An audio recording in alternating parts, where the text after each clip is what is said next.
Hello friends, welcome to புனிதாஸ் recipes. இன்றைக்கி என்ன recipe பார்க்க போகிறோம்னா டேஸ்டான ஹோட்டல் ஸ்டைல் சென்னா கிரேவி. இது பூரி, சப்பாத்தி, பரோட்டா, புலாவுக்கு ஒரு அருமையான சைட் டிஷ்ஷும் கூட. வாங்க அது எப்படி பண்ணலான்னு பார்க்கலாம்.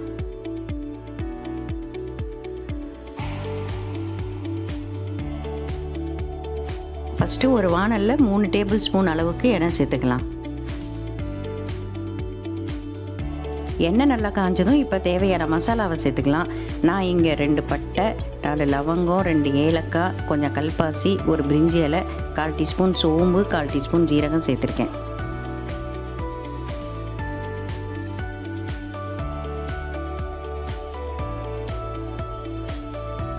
இதெல்லாம் நல்லா பொரிஞ்சதும் இது கூடவே பொடியாக கட் பண்ணி வச்சுருக்கிற ஒரு பெரிய வெங்காயத்தை சேர்த்து பச்சை வாசனை போகிற வரைக்கும் நல்லா வதக்கிக்கலாம். இப்போ வெங்காயம் வதங்கிறதுக்காக ஸ்டவ்வை சிம்மிலேயே வச்சுக்கலாம்.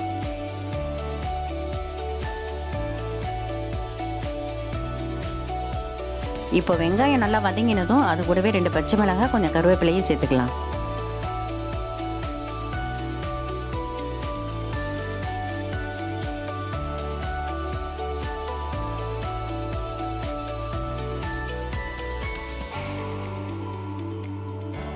இது கூடவே ஒரு டேபிள் ஸ்பூன் இஞ்சி பூண்டு பேஸ்ட்டையும் சேர்த்துக்கலாம்.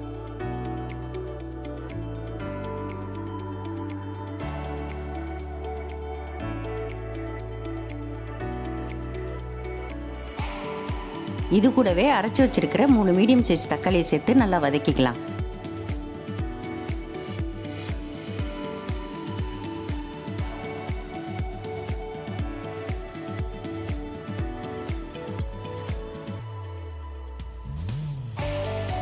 இப்போ தக்காளியோட பச்சை வாசனை போன பிறகு ஒரு டேபிள் ஸ்பூன் தனி மிளகாத்தூள், 1 டேபிள் ஸ்பூன் தனியாத்தூள், 1 டேபிள் ஸ்பூன் காஷ்மீரி மிளகாத்தூள், 1 டேபிள் ஸ்பூன் சென்னா மசாலா, 1/4 டீஸ்பூன் மஞ்சத்தூள், 1 டேபிள் ஸ்பூன் புளிக்காத தயிர், இது எல்லாத்தையும் ஒன்று சேர நல்லா கலந்து விட்டுக்கலாம்.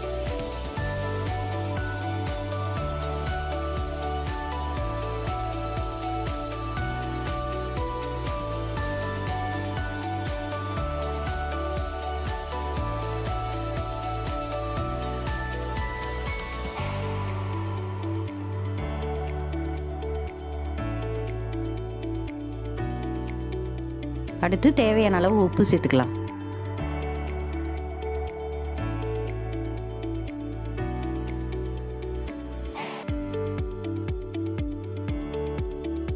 இதுக்கு 200 கிராம் கொண்டக்கடலை எடுத்திருக்கேன்.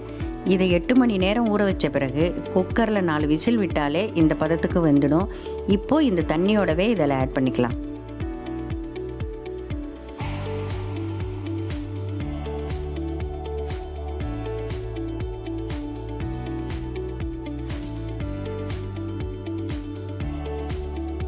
இப்போ தேவையான அளவு தண்ணி சேர்த்துக்கலாம்.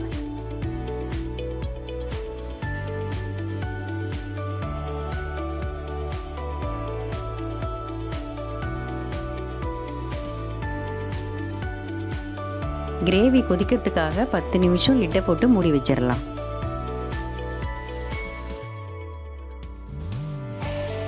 இப்போ கிரேவி நல்லா கொதிச்சு எண்ணெய் பிரிஞ்சு வந்துருச்சு.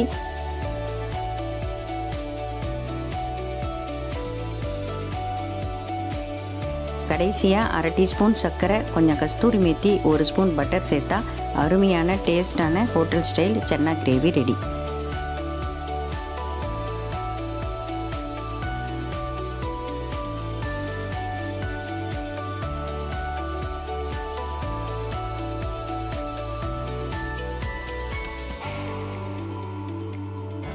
இந்த வீடியோ பிடிச்சிருந்தா லைக் பண்ணுங்கள், ஷேர் பண்ணுங்கள், கமெண்ட் பண்ணுங்கள். புனிதாஸ் ரெசிபீஸ்க்கு சப்ஸ்கிரைப் பண்ணுங்கள். Thanks for watching.